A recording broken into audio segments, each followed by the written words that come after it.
de ce book haul avec mon premier achat du mois de juillet. Alors je crois que le book haul va être extrêmement court puisqu'on est le 18 juillet et que je n'ai pas acheté de livre encore de tout le mois. Mais hier je suis tombée sur un roman graphique totalement par hasard, je ne savais pas qu'il existait.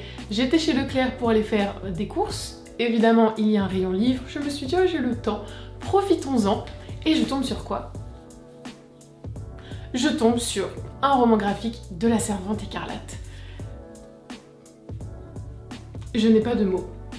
J'adore La Servante écarlate, j'adore les livres, j'adore la série. Je pense que la série fait partie des rares exceptions où vraiment l'adaptation est meilleure encore que le livre. Je vous la conseille si vous ne l'avez encore jamais vue. Mais donc là c'est La Servante écarlate, le roman graphique, adaptation et illustration de René Nault, N-A-U-L-T. Et donc c'est publié chez Robert Laffont. Ils ont fait une adaptation absolument magnifique. Les plans les gars sont d'une beauté.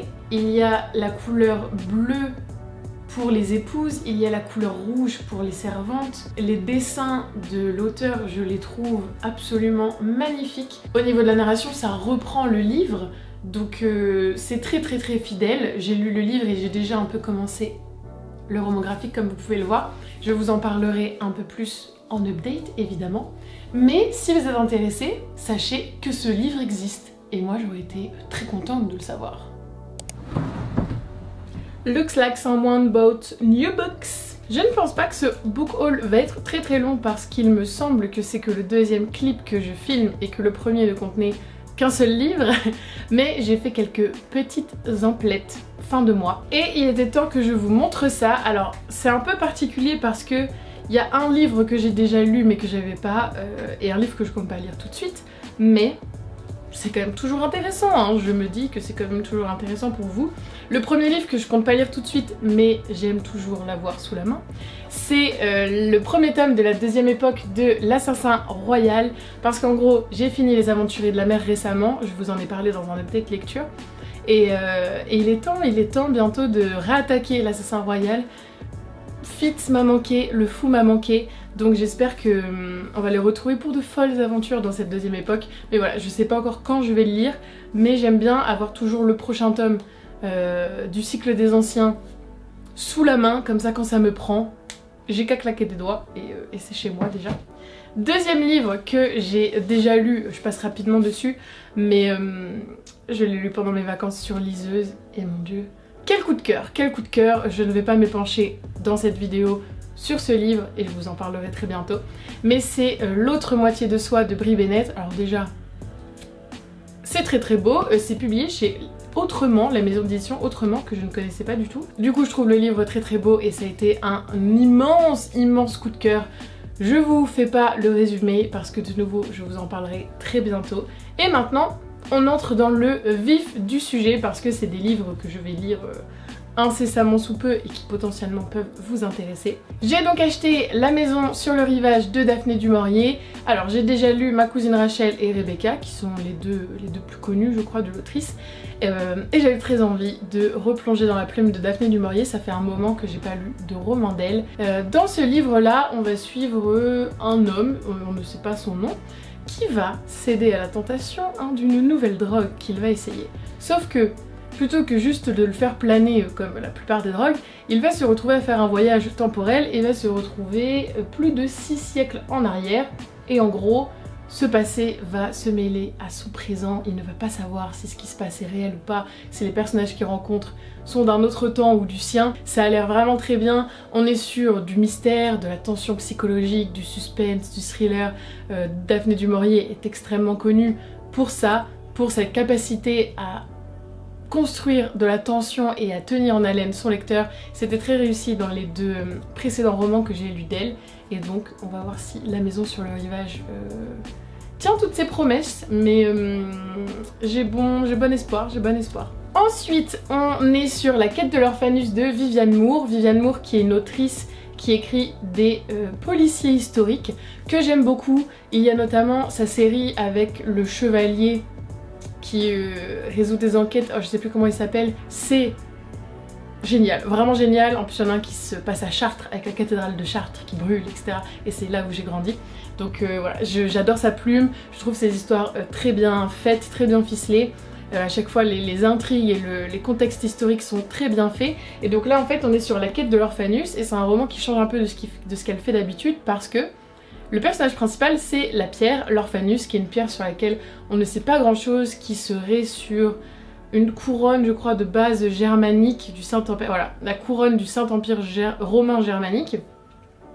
Et on va suivre en plusieurs temporalités des gens qui soit ont eu cette pierre en leur possession, soit une personne, Sixtine, qui est cristallière et qui va, je pense, se retrouver à un moment à croiser le destin et le parcours de cette pierre aussi. J'ai vu de très bonnes critiques, je suis vraiment très fan de la plume de Viviane Moore, j'aime beaucoup ses romans, donc voilà, ça c'est le nouveau bébé sorti. Il est en format semi-poche en fait, chez 10-18, donc c'est un très gros confort de lecture et voilà. Une enquête hors norme, une quête impossible, si ça donne pas envie. Et enfin, dernier livre de cette session achat, c'est Hamlet de Maggie O'Farrell. Maggie O'Farrell qui est très connue pour son recueil de nouvelles, je crois, je sais plus trop, I Am, que j'ai aussi très envie de lire. Ici, alors c'est un peu particulier, je sais pas trop de quoi ça parle, on est en été 1596, une petite fille tombe gravement malade et son frère va devoir aller chercher du secours. Sa mère n'est pas là, son père travaille à Londres et on dit que c'est l'histoire, le tendre portrait d'un petit garçon qui inspira à son père William Shakespeare sa pièce la plus célèbre, donc Hamlet. Et voilà, c'est tout ce qu'on sait. On sait juste qu'il y a une maladie, une ombre qui va engloutir la famille, on parle d'un deuil, on parle du lien défectible d'un frère et d'une sœur. J'ai un peu du mal à savoir quelle est l'intrigue et le plot un peu principal de ce roman, mais j'avais très envie de découvrir la plume de Maggie O'Farrell. J'ai vu que des retours dithyrambiques sur ce livre. Je pense qu'on est beaucoup sur l'émotion, les relations familiales, etc. Que finalement l'intrigue va servir de prétexte pour explorer cette famille et ce qui les unit. Mais peut-être que je vais être agréablement surprise et que ça va encore plus loin que ça, je sais pas.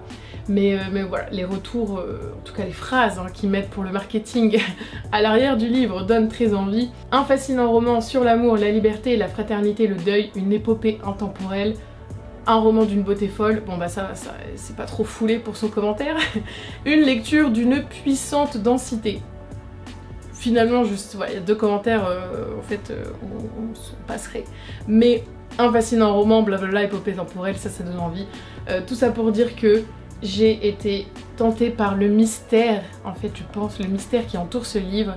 J'adore Shakespeare, j'adore Hamlet. Je pense que ma pièce préférée de lui c'est Othello, mais Hamlet c'est quand même un chef-d'œuvre et qui finalement a inspiré et inspire toujours énormément d'œuvres. Et voilà, c'est un schéma en fait assez repris quand on regarde vraiment dans la substance même des œuvres actuelles. C'est quelque chose de...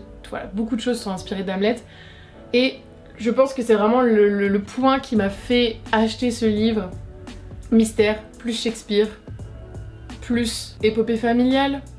Moi je suis séduite, c'est des mots-clés qui me parlent, on va dire.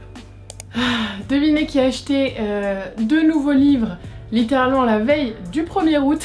Donc ils appartiennent de plein droit à ce book haul de juillet. Et j'ai nommé... J'ai nommé le tome 2 et le tome 3 du Sommet des Dieux de Jiro Taniguchi.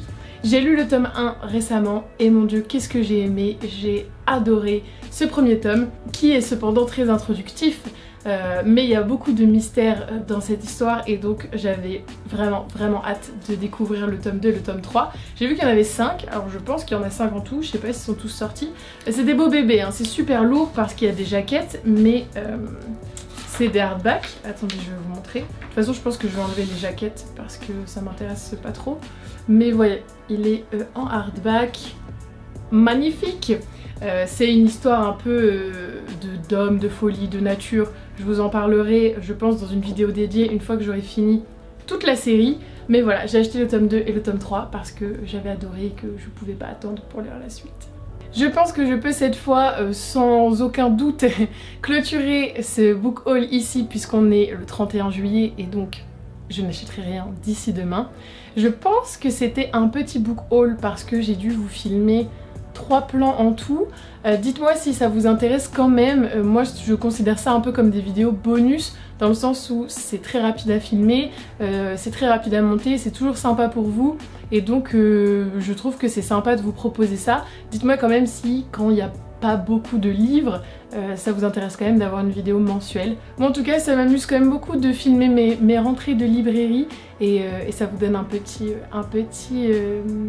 avant-goût des lectures à venir sur la chaîne. En tout cas, dites-moi en commentaire si certaines de ces lectures vous tentent, si vous les avez déjà lues, parce que c'est toujours sympa d'échanger.